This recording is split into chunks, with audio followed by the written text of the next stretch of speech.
Assalamualaikum warahmatullahi wabarakatuh. Video ini adalah bagian ketiga dari seri Sayyidah Maryam. Uta Harun adalah kunci. Konten video ini adalah tesis Imumal yang pertama di dunia. Silahkan subscribe, like, and comment untuk mendukung penelitian Imumal. Selamat menyaksikan.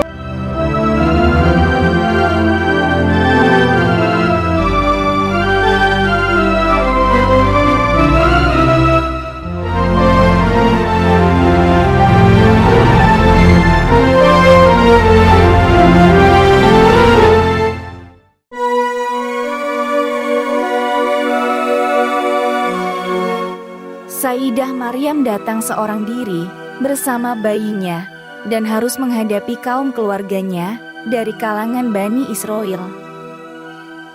Sayyidah Maryam adalah bagian dari keluarga kaum Bani Israel dan kemudian menghadapi banyak pertanyaan dan hujatan dari kaumnya karena tiba-tiba datang seorang diri dengan menggendong bayi.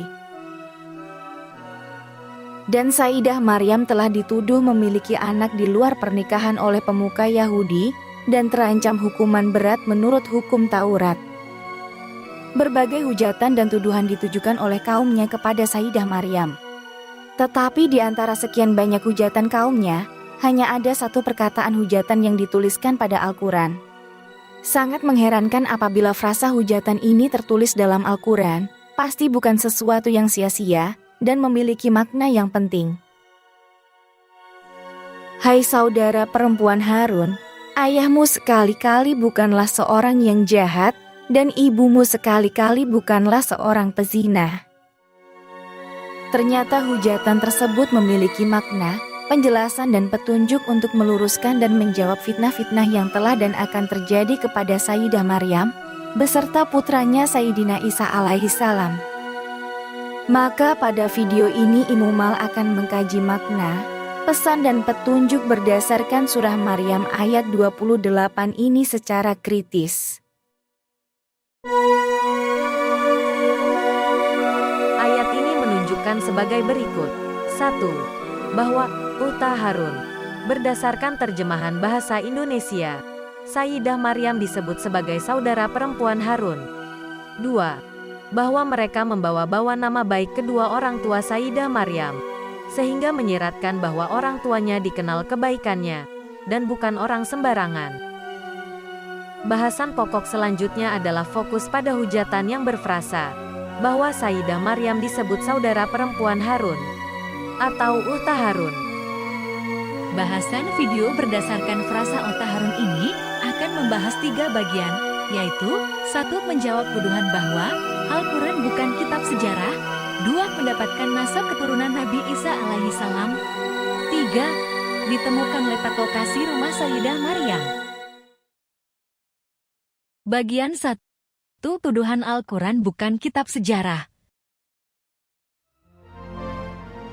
Alasan dari tuduhan itu mengatakan bahwa di dalam Al-Quran, Sayyidah Maryam disebut sebagai saudara perempuan Harun, dan mereka menyimpulkan bahwa Sayyidah Maryam sebagai saudara kandung Nabi Harun, yaitu kakak dari Nabi Musa, yang kebetulan bernama Miriam atau Maryam.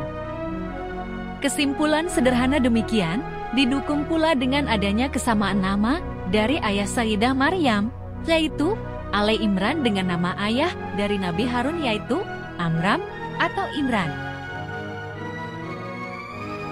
Nama Amram sebagai nama ayah Nabi Harun dan Nabi Musa tertulis pada kitab Keluaran 6 nomor 20. Disebutkan nama Amran sebagai ayah dari Nabi Musa dan Nabi Harun, dan nama Miriam sebagai saudari dari Nabi Harun terdapat pada kitab Micha 6,4. Inilah persamaan nama dari Miriam dan Sayyidah Maryam. Perbedaan masa keberadaan di antara keduanya kurang lebih 1500 tahun. Yang membedakan antara kedua tokoh ayah ini adalah nama depan Ali.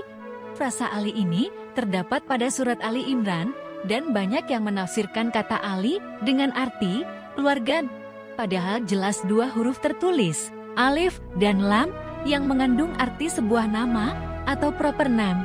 Maka dari perbedaan nama antara Ali Imran dengan Imran adalah sangat jelas, dan artinya menggugurkan tuduhan bahwa antara Miriam Harun binti Amran saudari dengan Sayyidah Maryam binti Ali Imran adalah sama.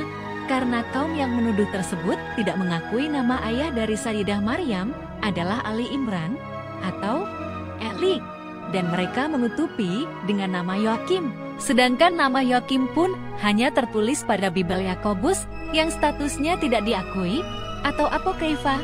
Tuduhan tersebut malah membuka kebenaran di mana terdapat nama Eli atau Heli pada Lukas 3 nomor 23 yang tentu merujuk pada nama Ali Imran. Nama Heli atau Eli sebagai ayah Sayyidah Maryam tercatat pada famili Trigenanit dan ia adalah suami dari Saint Anna atau Sayyidah Hana. Secara implisit, pada Al-Quran sendiri tidak ada hubungan saudara adik atau kakak antara Sayyidah Maryam dan Nabi Harun. Sebab, apabila tuduhan yang dilontarkan adalah benar, maka 1. Nama Nabi Musa akan disertakan pada redaksi surat Maryam. 2. Para penghujat Sayyidah Maryam adalah Rabi Yahudi yang tentu akan memanggil Uhta Musa karena Nabi Musa pemimpin ajaran Taurat Yahudi. 3. Kisah Nabi Musa paling banyak dan lengkap dikisahkan di dalam Al-Quran. Tidak satu pun terdapat nama Nabi Isa ibnu Maryam hadir pada kisahnya. Bagian 2. Uhta Harun menerangkan nasab keturunan Nabi Isa alaihi salam. Mengapa frasa Uhta Harun harus disebutkan pada Al-Quran? Siapakah Harun di sini? Harun yang dimaksudkan di sini adalah Nabi Harun alaihi salam. Nabi Harun adalah nabi dari Bani Israel, kakak kandung Nabi Musa alaihi salam. Nama lengkapnya Harun bin Amran bin Kahat bin Lewi bin Yakub. Nabi Harun kemudian beserta keturunannya telah ditunjuk oleh Allah Subhanahu wa Ta'ala sebagai imam besar Yahudi bagi Bani Israel.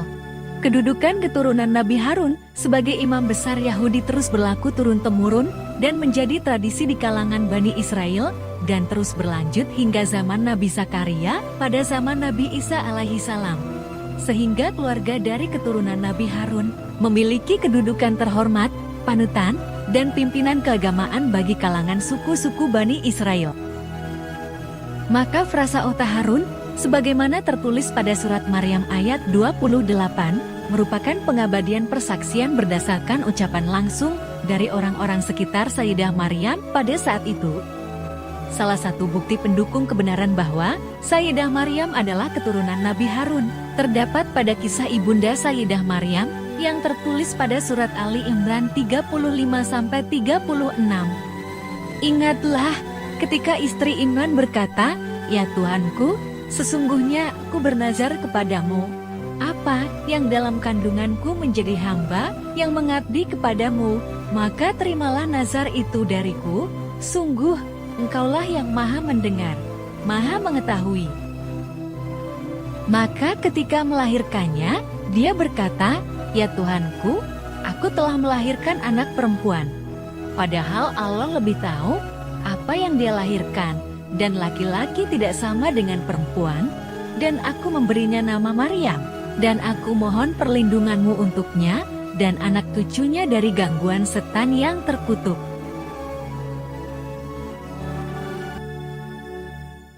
Ibunda Sayyidah Maryam, yaitu Sayyidah Hana pada usia tuanya telah bernazar kepada Allah agar dikaruniakan anak. Nazar tersebut timbul karena kekhawatiran apabila keluarganya, yaitu keluarga Ali Imran, tidak memiliki keturunan. Sebab sebagai klan nasab Lewi harus hadir keturunan untuk meneruskan keimaman. Hal demikian diperkuat dalam isi nazarnya atau janjinya, yaitu apabila dikaruniakan anak, anak itu akan diserahkan untuk mengabdi khusus di bait suci yang tentu sebagai imam penerus. Namun berdasarkan surat Ali Imran ayat 36, tersirat kekecewaan dari Sayyidah Hana karena ia melahirkan anak perempuan, lalu mengatakan bahwa anak lelaki tidak sama dengan anak perempuan. Makna perkataan ini menunjukkan bahwa seorang anak lelaki dapat menjadi imam, sedangkan anak perempuan tidak bisa, sebagaimana ketentuan kaum Yahudi. Namun demikian, sesuai nazarnya, Sayyidah Maryam tetap diserahkan atau hidupnya dikhususkan mengabdi pada Allah dengan bimbingan Nabi Zakaria. Maka berdasarkan surat Ali Imran 35-36, terdapat 2 poin kesimpulan sesuai konteks pembahasan video ini, yaitu 1. Telah diperoleh petunjuk kuat bahwa Sayyidah Maryam adalah keturunan Nabi Harun melalui Itamar kepada suku Lewi putra Nabi Yakub. 2. Keinginan keluarga Ali Imran untuk memiliki anak hingga bernazar, berharap mendapatkan penerus sebagai imam Yahudi. Maka istilah Ota Harun sangat relevan pada konteks Sayyidah Maryam saat itu. Dari frasa Ota Harun ditemukan rumah Sayyidah Maryam. Selanjutnya Ingumal akan mendapatkan hipotesa letak posisi rumah Sayyidah Maryam sebelum mengasingkan diri ke Ain Prat dan pulang kembali berdasarkan frasa Ota. Selama ini, para penafsir beranggapan bahwa rumah Sayyidah Maryam di sekitar Baitul Maqdis, lalu dari sana ia mengasingkan diri ke timur, maka frasa Ota Harun, atau lebih tepat ditafsirkan keturunan Harun, akan menjadi kunci untuk menjawabnya. Bani Lewi. Bani Lewi adalah salah satu dari 12 suku keturunan Nabi Yakub, yaitu Ruben, Simeon, Lewi, Yehuda, Isahar, Sebulon, Daan, Naftali, Gad, Syir, Yusuf, dan Benyamin. Masing-masing suku Bani Israel telah mendapatkan bagian wilayah di daerah Palestina hingga Syria. Namun dari kedua belah suku Bani Israel, hanya suku Lewi yang tidak mendapatkan bagian wilayahnya sendiri, melainkan tersebar ikut pada 11 wilayah suku-suku Bani Israel. Karena suku Lewi telah ditunjuk sebagai imam Bani Israel. Namun tidak semua keturunan suku Lewi yang dapat menjadi imam besar Yahudi. Yang memiliki tugas sebagai imam besar Yahudi dari suku Lewi hanya keturunan yang berasal dari Eleazar bin Harun dan Itamar bin Harun. Maka ketika Sayyidah Maryam disebut Ota Harun, berarti beliau memiliki 2 kemungkinan garis keturunan Lewi, yaitu dari garis Eleazar bin Harun atau Itamar bin Harun. Ali Imran ayah dari Sayyidah Maryam, atau dalam bahasa Ibrani menjadi Eli atau Heli, dalam konkordan dari Lukas 3,23 disebutkan sebagai turunan Harun dari Itamar, dan berdasarkan data disebutkan bahwa Ali Imran bersaudara dengan Nabi Zakaria, dan garis keturunannya menyambung kepada Itamar dan Harun.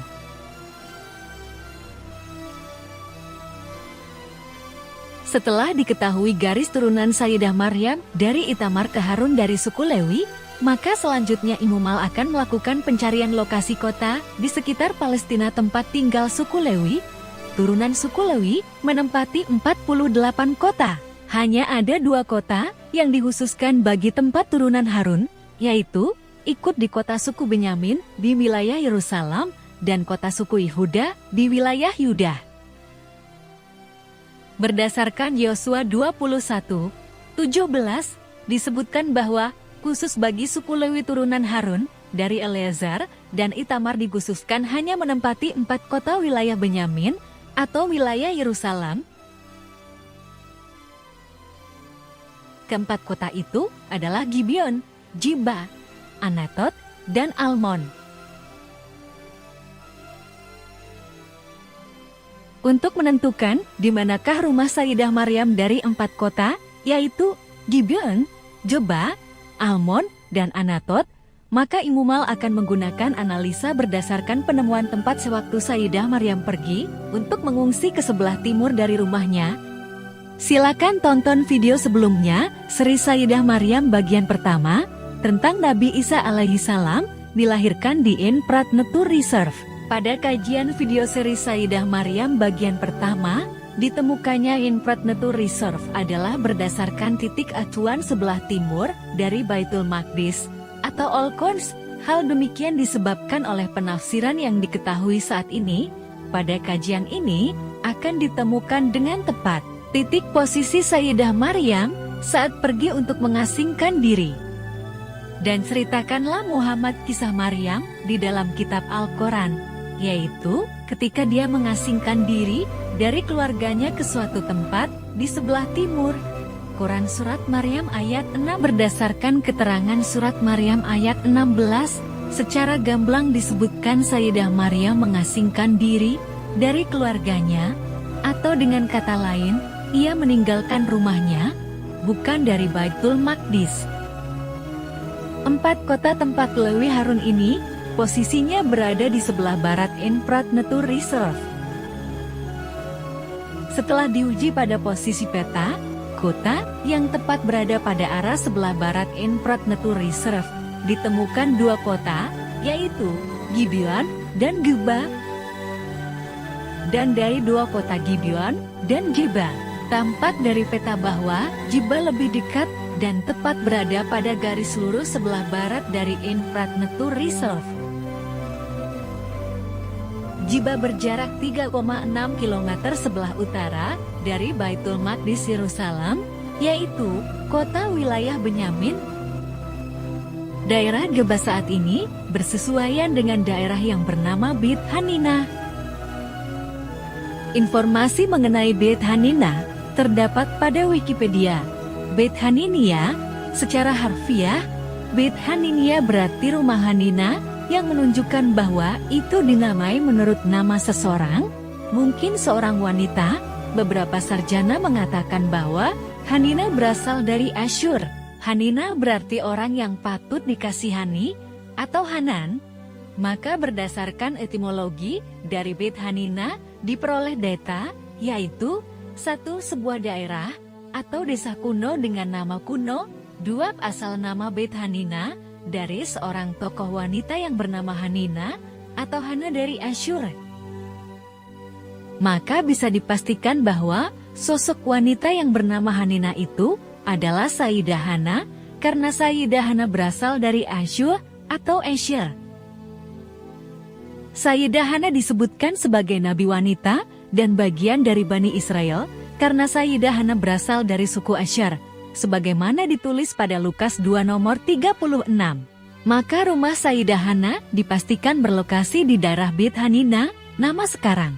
Di wilayah Beit Hanina, ada sebuah sumur tua yang dinamakan dengan Bir Umran. Nama ini sinonim dengan nama Imran, suami dari Sayyidah Hana.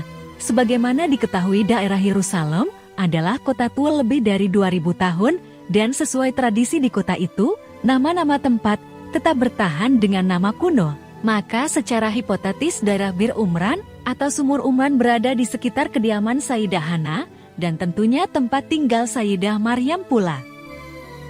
Setelah diketahui daerah lokasi rumah Sayyidah Maryam, maka arah perjalanan pengungsiannya menjadi lebih akurat, yaitu tepat ke arah timur rumahnya. Enfrat Nature Reserve secara kompas mata angin tepat terletak sebelah timur dari Bir Umran. Dan inilah rute perjalanan Sayyidah Maryam saat mengasingkan diri ke arah timur dari rumahnya sejauh kurang lebih 8 km berjalan menuju Enfrat Nature Reserve seorang diri.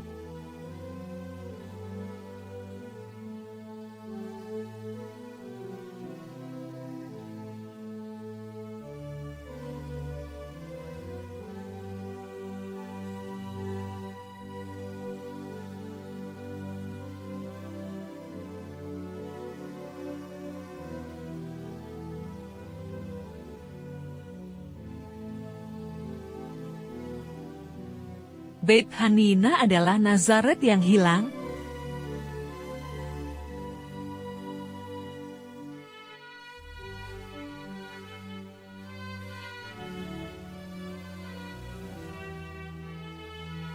Tampaknya kelahiran Sayyidah Maryam adalah bukti dari terkabulnya nazar ibunya, Sayyidah Hana sebagaimana pada surat Ali Imran ayat 35.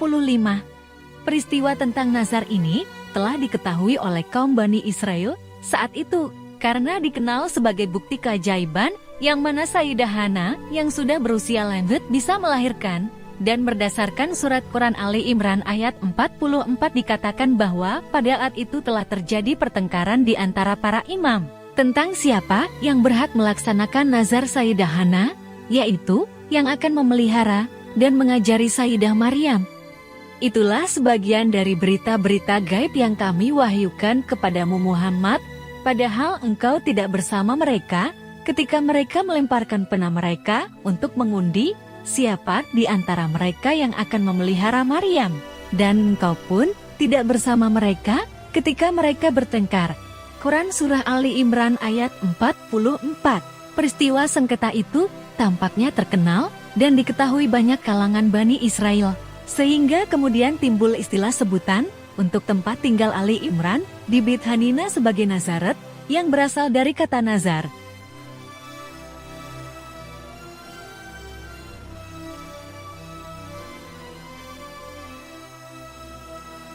Kata nazar atau nazar dalam bahasa Arab dan Ibrani adalah sama lafal dan juga artinya, yaitu nazar dalam bahasa Arab dan nazarim dalam bahasa Ibrani sama artinya, yaitu sumpah atau kaul.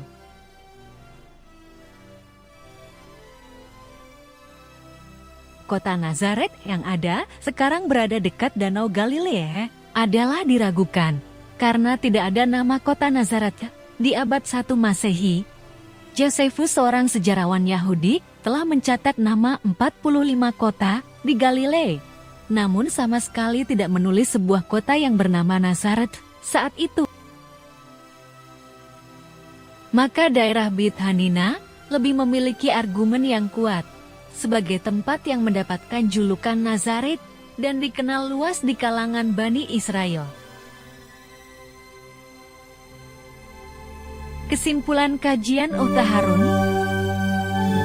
Utaharun, ucapan yang diabadikan pada Al-Quran, ternyata kunci untuk membuka satu fakta bahwa nasab Isa ibu Maryam binti Ali Imran adalah keturunan Harun melalui Itamar dan termasuk suku Lewi. 2. Fakta rumah Sayyidah Maryam berlokasi di Geba yang saat ini disebut dengan Beit Hanina, dan daerah Beit Hanina ini kemudian mendapat julukan Nazaret. 3. Al-Quran benar-benar menunjukkan mukjizatnya yang meluruskan segala fitnah dan tidak tertandingi untuk dapat dibantah.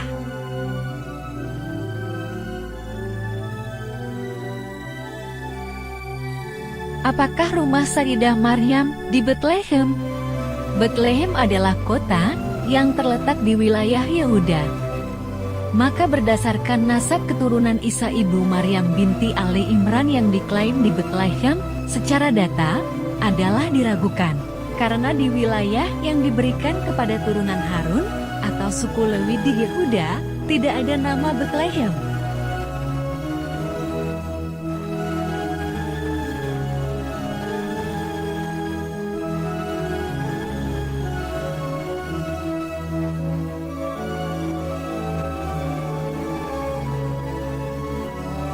Demikian tesis Imumal ini, wallahu alam bisawab. Wassalamualaikum warahmatullahi wabarakatuh. Semoga bermanfaat.